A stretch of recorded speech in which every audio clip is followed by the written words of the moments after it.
आज की इस वीडियो में हम जानेंगे कि तुलसी मां के पौधे को जल देते समय क्या बोलना चाहिए।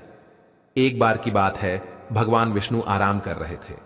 तभी मां लक्ष्मी आईं और भगवान विष्णु से तुलसी मां को जल देने का महत्व पूछा।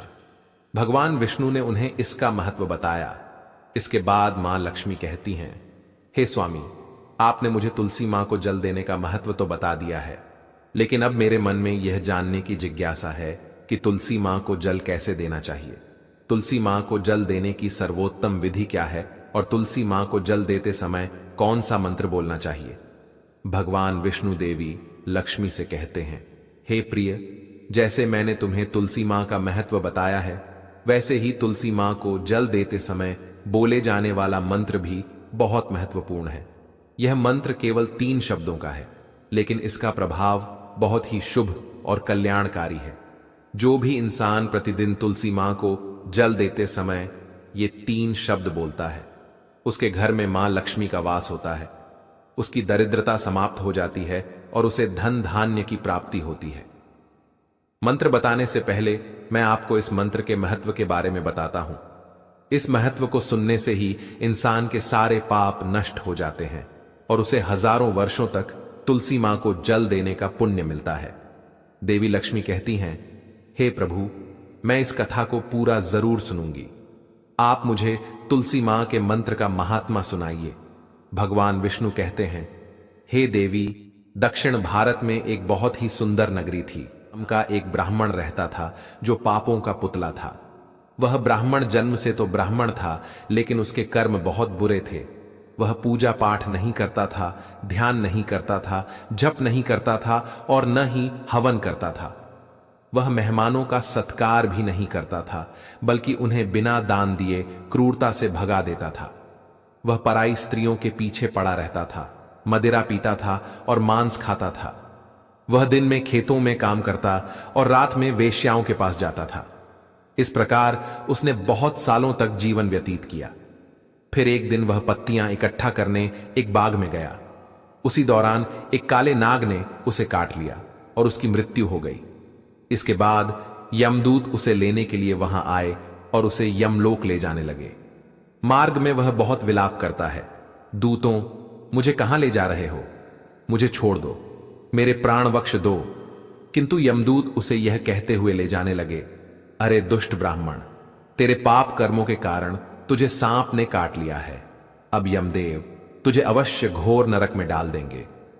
फिर यम के दूत उस ब्राह्मण को लेकर यमलोक पहुंचते हैं और यमदेव के सामने खड़े हो जाते हैं। चित्रगुप्त उस ब्राह्मण का लेखा जोखा निकालते हैं और यमदेव से कहते हैं, हे धर्मराज, इस ब्राह्मण ने बचपन से लेकर मृत्यु तक केवल पाप ही किए हैं। इसने कभी कोई पुण्य का काम नहीं किया।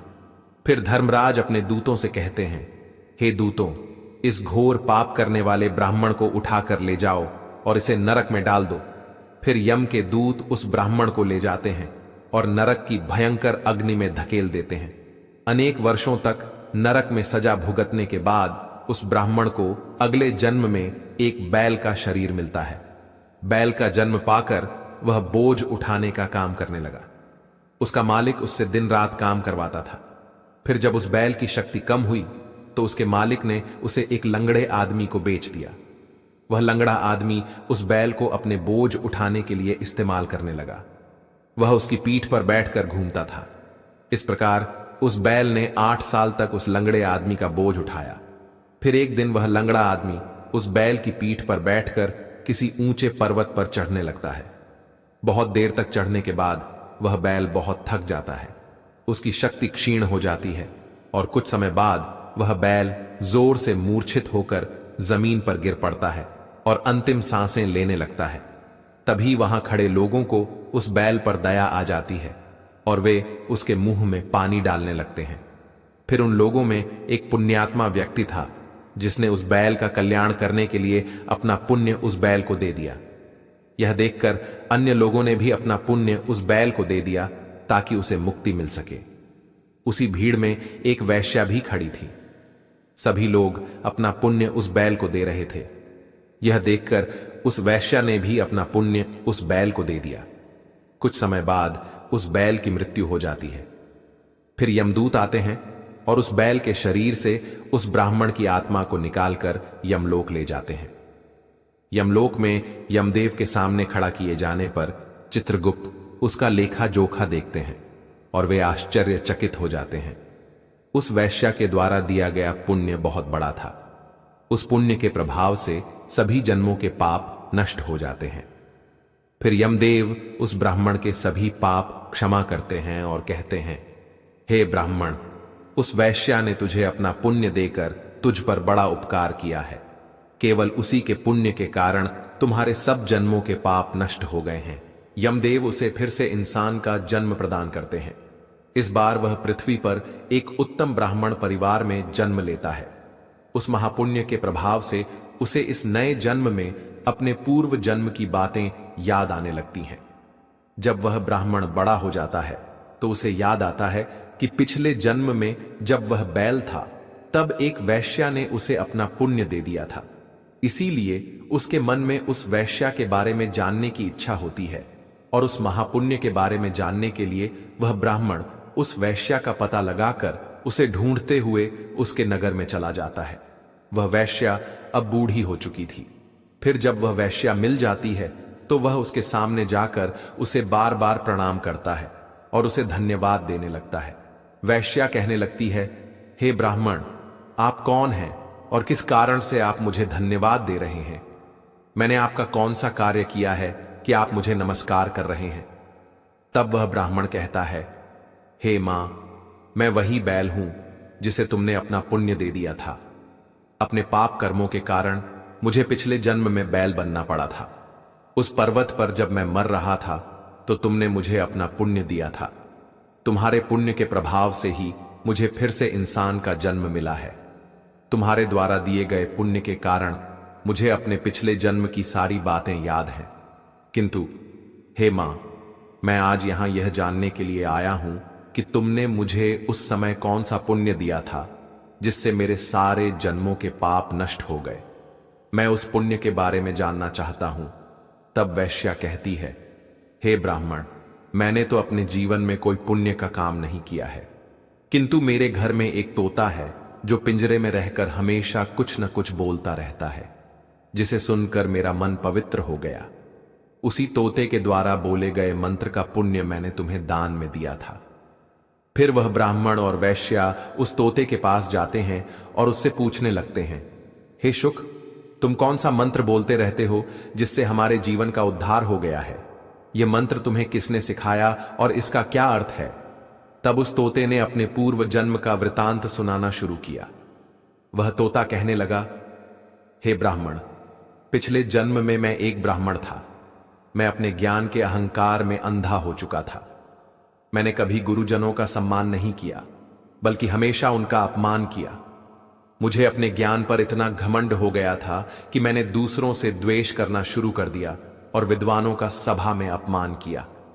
फिर समय के साथ मेरी मृत्यु हो गई और मुझे यमलोक ले जाया गया। गुरुजनों का अपमान करने के कारण मुझे तोते के कुल में डाल दिया गया और मेरा जन्म एक तोते के रूप में हुआ। मेरे पाप कर्मों के कारण छोटी उम्र में ही मुझे अपने माता पिता से अलग होना पड़ा। फिर एक दिन मैं पेड़ की डाल पर बैठकर रो रहा था, तभी कुछ मुनि वहां से गुजर रहे थे। उन्होंने मेरी दयनीय पुकार सुनी और मुझे अपने आश्रम में ले गए। वहां उन्होंने मुझे एक सुंदर पिंजरे में रखा और मेरी अच्छी देखभाल की। वे मुझे रोज भोजन देते थे और मुझे पढ़ाते थे। उस आश्रम में वे मुनि, उनकी पत्नियां और बच्चे सभी प्रतिदिन तुलसी मां के पौधे को जल देते थे और उनके सामने एक मंत्र का जाप करते थे। उन्हीं के मुंह से बार बार वह मंत्र सुनकर मैंने उसे याद कर लिया और तभी से मैं वह मंत्र जानने लगा। वही मंत्र मैं दिन रात बोलता हूं। उस मंत्र के प्रभाव से मेरी कभी मृत्यु नहीं हुई और मेरी उम्र 100 वर्ष तक बढ़ गई। मैं इतने वर्षों तक जीवित रहा। इसी बीच एक रात एक चोर उस स्थान पर आ गया और उसने मुझे चुरा लिया। फिर इस वैश्या ने मुझे उस चोर से खरीद लिया। इस वैश्या के घर आने के बाद भी मैं उस मंत्र को बोलता रहा, जिसे सुनकर इस वैश्या का मन भी पवित्र हो गया। फिर उसने अपना काम छोड़कर भगवान विष्णु की भक्ति शुरू कर दी। उस मंत्र के प्रभाव से मेरे पिछले जन्मों के सभी पाप समाप्त हो गए और उसी मंत्र के प्रभाव से इस वैश्या का भी मन शुद्ध हो गया। हे ब्राह्मण देवता, उसी मंत्र के पुण्य से आप भी पाप मुक्त हो गए हैं। इस प्रकार तोते ने उस ब्राह्मण और वैश्या को पूरा वृतांत सुनाया, जिसे सुनकर वे दोनों बहुत खुश हुए। फिर वे दोनों प्रतिदिन तुलसी मां को जल देकर उस मंत्र का जाप करने लगे। इसके बाद वह वैश्या, वह ब्राह्मण और वह तोता तीनों उस मंत्र के प्रभाव से दिव्य विमानों में बैठकर विष्णु लोक को चले गए। भगवान विष्णु कहते हैं, हे देवी लक्ष्मी, देखा आपने, केवल तुलसी मां के इस मंत्र के प्रभाव से उस तोते, उस वैश्या और उस ब्राह्मण के सभी पाप समाप्त हो गए। इसीलिए हर इंसान को रोज तुलसी मां को जल देते समय इस मंत्र का उच्चारण जरूर करना चाहिए। हे देवी, वह मंत्र इस प्रकार है, इसे तुम ध्यान से सुनो। महाप्रसाद जननी सर्व सौभाग्य वर्धिनी, आदि व्याधि हरा नित्यम, तुलसी त्वम नमोस्तुते। भगवान विष्णु कहते हैं कि जो भी स्त्री प्रतिदिन तुलसी मां के समक्ष इस मंत्र का उच्चारण करेगी वह सौभाग्यशाली बनेगी। जो भी पुरुष तुलसी मां के सामने इस मंत्र का उच्चारण करेगा उसे अक्षय धन की प्राप्ति होगी। जिस घर के सामने प्रतिदिन तुलसी मां की पूजा की जाएगी वहां साक्षात लक्ष्मी का वास होगा। तुलसी मां का यह मंत्र राज कल्प तरु है। यह सभी इच्छाओं को पूरा करने वाला है। अतः जो भी तुलसी मां के सामने इस मंत्र का उच्चारण करेगा उसे सभी सिद्धियां प्राप्त होंगी। स्त्रियों को सदैव स्नान करके, अपने बाल बांधकर और मांग में सिंदूर भरकर प्रतिदिन तुलसी मां को जल देना चाहिए और इस मंत्र का उच्चारण करना चाहिए। रोज तुलसी मां के पौधे की परिक्रमा करनी चाहिए, इससे सभी दोष नष्ट हो जाते हैं। प्रतिदिन शाम को तुलसी मां के पास दीपक जलाना चाहिए और तुलसी मां के पास बैठकर भगवान विष्णु की आराधना करनी चाहिए। तुलसी मां के पास दीपक जलाने से इंसान को धन और समृद्धि की प्राप्ति होती है। हजारों अमृत के घड़ों से नहलाने पर भी श्री हरि को उतनी तृप्ति नहीं मिलती जितनी वे मनुष्यों के द्वारा तुलसी मां का एक पत्ता चढ़ाने से प्राप्त करते हैं। 1000 गायों के दान से जो फल मिलता है वही फल तुलसी पत्र के दान से प्राप्त होता है। जो व्यक्ति मृत्यु के समय अपने मुंह में तुलसी पत्र का जल लेता है वह सारे पापों से मुक्त हो जाता है और भगवान विष्णु के धाम जाता है। भगवान विष्णु कहते हैं कि पूर्णिमा, अमावस्या, द्वादशी और सूर्य संक्रांति के दिन मध्याह्न, रात्रि और अशोच के समय तेल लगाकर बिना स्नान किए या बिना हाथ पैर धोए रात्रि के वस्त्र पहनकर तुलसी मां के पत्र तोड़ना महापाप होता है। श्राद्ध, व्रत, दान, प्रतिष्ठा और देव पूजा के लिए तोड़े हुए तुलसी पत्र भी बांसी होने पर 3 रातों तक पवित्र रहते हैं। तुलसी मां का एक एक पत्ता नहीं तोड़कर पत्तियों के साथ अग्रभाग को तोड़ना चाहिए। तुलसी मां की ममरी सब फूलों से बढ़कर मानी जाती है। मंजरी तोड़ते समय उसमें पत्तियों का रहना भी आवश्यक माना गया है। पूज्य भाव से पौधे को हिलाए बिना तुलसी मां के अग्रभाग को तोड़ना चाहिए, इससे पूजा का फल बढ़ जाता है। तुलसी मां के पत्तों को कभी नाखून से नहीं तोड़ना चाहिए, इससे पाप लगता है।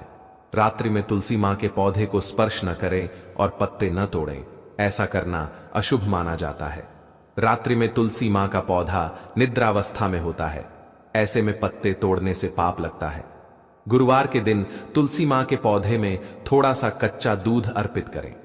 दूध चढ़ाते समय ओम नमो भगवते वासुदेवाय नमः इस मंत्र का जाप जरूर करें।